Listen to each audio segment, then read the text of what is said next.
નમસ્કાર. અમારે સદાયને માટે વંદનીય અમારા આદરણીય પેન્શનર મિત્રો, નિવૃત્ત કર્મચારી મિત્રો, ભાઈઓ તથા બહેનો, સ્વાગત છે આપનું આપણી આ યુટ્યુબ ચેનલ ભાવેશ મકવાણા ન્યૂઝમાં. તો મિત્રો, આજના વિડીયોમાં આપણે વાત કરવાના છીએ 60થી 80 વર્ષની ઉંમરના પેન્શનરો માટે હાઈકોર્ટે આજ બપોરે જ આપ્યો છે એક મહત્વનો ચુકાદો. તો શું ચુકાદો આપ્યો છે જેની આજના વિડીયોમાં આપણે વિગતવાર વાત કરવાના છીએ, એટલે વિડીયો તમે ખાસ કરીને અંત સુધી જોઈ લેજો. અને હજી સુધી આપણી આ ચેનલ સબસ્ક્રાઈબ ન કરી હોય તો ડેઈલી આવી જ માહિતીઓ માટે આપણી આ યુટ્યુબ ચેનલ પણ સબસ્ક્રાઈબ કરી લેજો મિત્રો. તો શરૂ કરીએ આજનો વિડીયો. તો ભારત સરકાર દ્વારા વરિષ્ઠ નાગરિકો માટે શરૂ કરાયેલ સિનિયર સિટીઝન કાર્ડ યોજના 2025 દેશભરના વરિષ્ઠ નાગરિકો માટે વરદાન સાબિત થઈ રહી છે. તો આ કાર્ડ માત્ર ઓળખ કાર્ડ તરીકે જ કામ કરતું નથી, પરંતુ વરિષ્ઠ નાગરિકોને સરકારી યોજનાઓ, સબસિડી, આરોગ્ય સંભાળ સુવિધાઓ અને મુસાફરી ડિસ્કાઉન્ટ સહિત અનેક લાભો પ્રદાન કરે છે. તો આ કાર્ડ 60 વર્ષ અને તેથી વધુ ઉંમરના નાગરિકો માટે સામાજિક અને આર્થિક સુરક્ષાના લાભો સુનિશ્ચિત કરે છે. તો મિત્રો, ખાસ કરીને સિનિયર સિટીઝન કાર્ડ 2025 તે સિનિયર સિટીઝનો માટે ખૂબ સારું એવું કાર્ય કરી રહ્યું છે. અને આ કાર્ડ છે તે 60થી 80 વર્ષના ઉંમરના જે પેન્શનરો હોય તેમના માટે સામાજિક અને આર્થિક સુરક્ષાના લાભો છે તે સુનિશ્ચિત કરે છે. ત્યારબાદ જોઈએ તો સિનિયર સિટીઝન કાર્ડ શું છે. તો સિનિયર સિટીઝન કાર્ડ એ સરકાર દ્વારા જારી કરાયેલ એક સત્તાવાર ઓળખ કાર્ડ છે, જે 60 વર્ષ કે તેથી વધુ ઉંમરના નાગરિકોને જારી કરવામાં આવે છે. તો આ કાર્ડ વિવિધ સરકારી અને ખાનગી યોજનાઓમાં પ્રાથમિકતા પ્રાપ્તિ પ્રદાન કરે છે. તો તે અસંખ્ય લાભો પ્રદાન કરે છે, જેમાં રાહત દરે રેલ અને બસ મુસાફરી, બેન્કિંગ સેવાઓ પર વધારાના વ્યાજદર, આરોગ્ય સંભાળ પર ડિસ્કાઉન્ટ અને વીમા યોજનાઓના લાભોનો સમાવેશ થાય છે. તો ત્યારબાદ વાત કરીએ તો સિનિયર સિટીઝન કાર્ડ માટેની પાત્રતા વિશે. તો આ કાર્ડ માટે અરજી કરનાર વ્યક્તિઓ ઓછામાં ઓછી 60 વર્ષ અને ભારતીય નાગરિક હોવી જોઈએ ફરજિયાત. તો અરજી કરતી વખતે ઓળખનો પુરાવો, ઉંમરનો પુરાવો, રહેઠાણનો પુરાવો જેવા જરૂરી દસ્તાવેજો છે. તો આ કાર્ડ દેશના તમામ રાજ્યોમાં માન્ય છે અને દરેક રાજ્ય પોતાની અરજી પ્રક્રિયા ચલાવે છે. તો ખાસ કરીને 60 વર્ષથી ઉપરના જે વરિષ્ઠ નાગરિકો હોય તે આ સિનિયર સિટીઝન કાર્ડ તેની માટે પાત્રતા ધરાવતા હોય છે.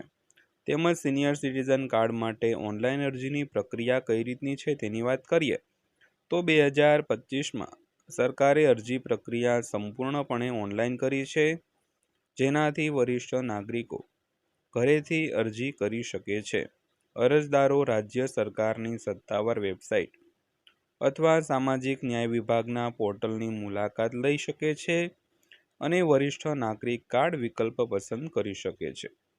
તો અરજદારોએ નામ, જન્મ તારીખ, સરનામું અને મોબાઈલ નંબર જેવી માહિતી દાખલ કરવી પડશે અને તેમનું જન્મ પ્રમાણપત્ર, આધાર કાર્ડ અને પાસપોર્ટ સાઇઝનો ફોટો અપલોડ કરવો પડશે. તો સબમિટ કર્યા પછી એક અરજી નંબર જનરેટ થાય છે, જેનો ઉપયોગ અરજીની સ્થિતિને ટ્રેક કરવા માટે થઈ શકે છે. તો કાર્ડ તૈયાર થઈ ગયા પછી તે તેમના ઘરે મેલ કરવામાં આવે છે અથવા તો વેબસાઇટ પરથી ડાઉનલોડ કરવામાં આવે છે મિત્રો. તો ત્યારબાદ વાત કરીએ તો સિનિયર સિટીઝન કાર્ડના ફાયદાઓ વિશે. તો આ કાર્ડ વરિષ્ઠ નાગરિકોને અનેક લાભો આપે છે. તો ખાસ કરીને આમાં ટ્રેન અને બસ મુસાફરી પર ડિસ્કાઉન્ટ, બેંકમાં ફિક્સ ડિપોઝિટ પર વધારાના વ્યાજદર, તેમજ સરકારી હોસ્પિટલોમાં પ્રાથમિકતા સારવાર, સસ્તી દવાઓ પર ડિસ્કાઉન્ટ અને સરકારી યોજનાઓ માટે સરળ નોંધણીનો સમાવેશ થાય છે. તો કાર્ડધારકોને પેન્શન અને વીમા યોજનાઓ હેઠળ વિશેષ લાભો પણ આપવામાં આવે છે. ત્યારબાદ જોઈએ તો સરકારી સિનિયર સિટીઝન કાર્ડ બનાવવા માટે જરૂરી દસ્તાવેજોની. તો કાર્ડ મેળવવા માટે ઉંમરનો પુરાવો જેમ કે જન્મનું પ્રમાણપત્ર અથવા તો આધાર કાર્ડ, તેમજ રહેઠાણનો પુરાવો, પાસપોર્ટ સાઇઝનો ફોટો અને માન્ય આઈડી જરૂરી છે. તો કાર્ડ સામાન્ય રીતે અરજી પ્રક્રિયા પૂર્ણ કર્યા પછી 15થી 30 દિવસની અંદર જારી કરવામાં આવતું હોય છે. ત્યારબાદ જોઈએ તો સિનિયર સિટીઝન કાર્ડના લાભો કેવી રીતે મેળવશો. તો તમારું સિનિયર સિટીઝન કાર્ડ બતાવીને તમે railway station, bus stand, hospital, bank અને સરકારી કચેરીઓમાં સિનિયર સિટીઝન કન્સેશનનો લાભ લઈ શકો છો. તો આ કાર્ડ દેશભરમાં માન્ય છે, તેથી મુસાફરી કરતી વખતે અથવા તબીબી સારવાર લેતી વખતે તેનો સરળતાથી ઉપયોગ કરી શકાય છે મિત્રો. ત્યારબાદ વાત કરીએ તો સિનિયર સિટીઝન કાર્ડ માટેની અરજી પ્રક્રિયા સરળ બનાવવામાં આવી છે. તો કોઈ પણ નાગરિક હવે પોતાના સ્માર્ટફોન અથવા તો નજીકના સાયબર કેફેનો ઉપયોગ કરીને અરજી કરી શકે છે. તો ઘણી રાજ્ય સરકારો આ કાર્ડ સંપૂર્ણપણે મફતમાં આપી રહી છે, તો જ્યારે અન્ય ફક્ત નજીવી ફી લે છે. તો આ યોજના ભારતના વરિષ્ઠ નાગરિકોને ગૌરવ, સુવિધા અને સુરક્ષા પૂરી પાડવાની દિશામાં એક મોટું પગલું છે.